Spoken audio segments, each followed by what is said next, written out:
At the end of a particular 손관리 여건으로 부름받은 첫 주가 지날 때 몹시 피곤한 하루가 저물어갈 무렵이었습니다. 저는 무거운 서류 가방을 들고 과연 이 일을 해낼 수 있을까라는 상념에 잠긴 채 70인 정원의 사무실 나와 교회 본부 행정건물 엘리베이터를 탔습니다. 엘리베이터가 내려가는 동안 저는 고개를 숙인 채 우두커니 바닥을 내려다보고 있었습니다. 엘리베이터 문이 열리고 누군가 탔지만 보지 못했습니다. 문이 닫히며 누군가 묻는 말이 들렸습니다. 무엇을 내려다보고 계십니까? 목소리를 듣고 몬순 회장님임을 알았습니다. 저는 재빨리 고개를 들고 아무것도 아닙니다 라고 대답했습니다. 그 기발한 대답이 제 능력에 대한 자신감을 불어넣었다고 확신했습니다. 그러나 몬순 회장님은 저의 경직된 표정과 무거운 서류 가방을 보셨습니다. 몬순 회장님은 미소를 지으며 손가락으로 하늘을 가리키고 다정한 목소리로 이렇게 제안하셨습니다. 위를 보는 것이 낫습니다. 우리가 한 층을 더 내려가는 동안 몬순 회장님은 쾌활한 목소리로 성전에 가시는 길이라고 하셨습니다. 몬순 회장님은 작별 인사를 하시며 잠시 저를 보셨는데 그 눈길이 제 마음에 다시 한번 이렇게 말씀하시는 것 같습니다. 자, 기억하세요. 위를 보는 것이 낫습니다. 우리가 헤어질 때 제 마음속에 경전 말씀이 하나 떠올랐습니다. 하나님을 믿으라. 그가 계신 것을 믿으라. 그가 하늘과 땅의 모든 지혜와 모든 권능을 가지셨음을 믿으라. 하나님 아버지와 예수 그리스도의 권능에 대해 생각하면서 제 마음은 내려가던 그 엘리베이터 바닥에서 헛되이 쳤던 그 위안을 찾았습니다. 그 후로 저는 이 경험과 선지자의 역할에 대해 깊이 생각해 보았습니다. 저는 부담으로 마음이 무거워 고개를 숙이고 있었습니다.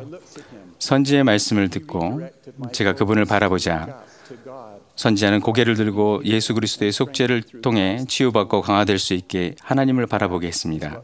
그것이 선지자가 하는 일입니다. 선지자는 우리를 하나님께로 인도합니다. 저는 몬순 회장님이 선지자여 선견자여 계시자일 뿐 아니라 위를 바라보는 원리대로 사시는 훌륭한 모범이심을 간증합니다. 사실 몬순 회장님은 자신의 책임으로 인해 누구보다도 큰 중압감을 느끼시는 분입니다. 그렇지만 오히려 몬순 회장님은 큰 신앙을 발휘하시며 낙관과 지혜, 사람을 향한 사랑으로 가득하십니다. 그분은 할 수 있다와 할 것이다는 태도를 취하십니다. 몬순 회장님은 주님을 신뢰하고 힘을 받고자 주님께 의지하며 주님은 그분을 축복하십니다. 저는 우리가 신앙을 행사하고 하나님을 바라보며 그분께 도움을 구한다면 몬순 회장님처럼 우리가 삶의 무게로 짓눌리지 않을 거라는 것을 배우게 되었습니다. 우리는 일하도록 부름받거나 필요한 일을 하면서 자신을 할 수 없다고 느끼지 않을 것입니다. 우리는 강화될 것이고 우리의 삶은 평안과 기쁨으로 가득 찰 것입니다. 우리가 걱정하는 대부분의 일이 영원한 중요성이 없다는 것을 깨닫게 될 것이며 만일 그렇다면 주님께서 도와주실 것입니다. 그렇지만 우리가 위를 바라볼 신앙과 그분의 지시를 따를 용기를 지녀야 합니다. 우리 인생에서 지속적으로 위를 바라는 것이 힘겨운 까닭은 무엇일까요? 어쩌면 그것은 우리의 문제가 그처럼 간단한 행위로 해결될 수 있다는 신앙이 부족하기 때문일지도 모릅니다. 예를 들어 이스라엘 자녀들이 독이 있는 불뱀에게 물렸을 때 모세는 양떼 위에 놋뱀을 달라는 명을 받았습니다. 놋뱀은 그리스도를 상징했습니다. 선지자의 권고에 따라 놋뱀을 바라본 사람들은 나았습니다. 그러나 많은 사람들은 바라보지 않아서 죽고 말았습니다. 엘마는 이스라엘 백성이 놋뱀을 바라보지 않은 이유가 그렇게 하면 나을 거라고 믿지 않았기 때문이라고 말했습니다. 엘마의 다음 말은 오늘날 우리에게도 해당됩니다. 내 형제들아, 너희가 낫도록 너희 눈길을 던지기만 함으로써 너희가 나을 수 있다면 너희가 속히 바라보지 않겠느냐. 그렇지 아니하면 그보다는 믿지 않는 가운데 너희 마음을 완악하게 하고 게으름을 피우겠느냐. 만일 그렇다면 화가 너에게 임할 것이라. 그러나 만일 그렇지 않다면 너희 눈길을 던져 하나님을 믿되 곧 그가 그의 백성을 구속하러 오실 것과 또 그가 그들의 죄를 위하여 속죄하기 위해 고난을 받고 죽으실 것과 또 그가 죽은 자 가운데서 다시 일어날 것을 믿기 시작할지니. 위를 바라보라 하신 몬순 회장님의 격려는 그리스도를 기억하라는 비유적인 표현입니다. 우리가 그리스도를 기억하고 그분의 권능을 신뢰한다면 우리는 그리스도의 속죄를 통해 힘을 얻습니다.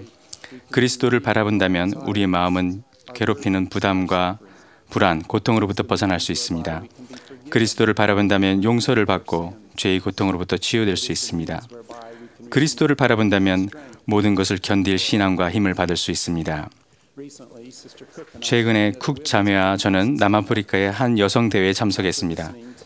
속죄를 우리 삶에 적용하는 것에 대한 영감 어린 메시지를 들은 후 스테이크 상업부조회 회장님은 모든 사람에게 밖에 나가자고 했습니다.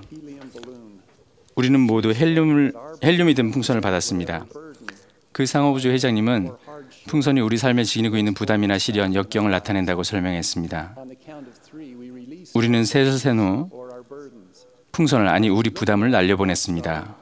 우리 부담이 둥실 날아가는 광경을 올려다보는데 누군가 아 하는 소리가 들렸습니다. 풍선을 날려보낸 그 단순한 행위가 그리스도를 바라보고 그분을 생각할 때 오는 형용할 수 없는 기쁨을 잘 일깨워 주었습니다. 헬륨 풍선을 날려보내는 것과 달리 영적으로 바라본다는 것은 한 번의 경험으로 끝나는 것은 아닙니다. 우리는 성찬 기도를 통해 우리가 언제나 그리스도를 기억하고 그분의 주신 계명을 지켜야 하며 그리하여 주의 영이 매일 우리와 함께하여 우리를 이끌도록 해야 한다는 것을 배웠습니다. 이스라엘 자녀들이 광야에서 여행할 때 그들이 주님을 바라보면 잘 바라보며 인도를 구하면 주님께서는 매일 그들을 나아갈 길을 이끌어 주셨습니다. 출애굽기에 이런 내용이 나옵니다. 여호와께서 그들 앞에서 가시며 낮에는 구름 기둥으로 그들을 인도하시고 밤에는 불 기둥을 그들에게 비추셨습니다. 그분의 인도는 한결같습니다. 저는 주님께서 우리를 위해 똑같은 것을 해주실 수 있다는 겸손한 간증을 드립니다. 그렇다면 주님께서는 오늘날 우리를 어떻게 인도하십니까? 선지자, 사도, 신권 지도자를 통해서, 그리고 우리가 하나님 아버지께 온 마음과 온 힘과 온 뜻을 다하여 기도한 후에 우리에게 오는 느낌을 통해서 우리를 인도하십니다. 우리가 세상의 것을 버리고 회개하고 변화할 때 그분은 우리를 이끄십니다. 우리가 그분의 계명을 지키고 그분처럼 되고자 노력할 때 그분은 우리를 이끄십니다. 인생 여로를 걸어가는 동안 인도를 받고 성신을 끊임없는 동반을 누리고자 한다면 우리는 반드시 하늘을 향한 듣는 귀와 보는 눈을 가져야 합니다. 우리는 인도받는 대로 행동해야 합니다. 그렇다면 주님께서 바라시는 행복으로 기쁘게 될 것입니다. 우리는 하나님 아버지의 자녀입니다. 그분은 우리의 삶에 함께 하시고 축복하시며 돕기를 원하십니다. 그분은 우리의 상처를 치유하고 눈물을 닦아주시며 우리가 그분의 면전으로 돌아가는 길을 걸어가는 동안 우리를 도와주실 것입니다. 우리가 그분을 바라볼 때 그분은 우리를 이끄실 것입니다. 주는 나의 빛 늘 함께 하시니 왜 두려워하리. 나의 기쁨 내 노래 낮과 밤에도 나를 인도하시네. 우리가 그리스도를 바라볼 때 우리의 죄는 용서받고 무거운 짐이 가벼워질 것을 간증드립니다. 우리는 그를 기억하며 우리의 고개를 늘어뜨리지 않도록 합시다. 몬순 회장님이 말씀하셨듯이 위를 바라보는 것이 낫습니다. 예수가 우리의 구세주이시며 구속주임을 간증드립니다. 예수 그리스도의 이름으로 말씀드립니다. 아멘.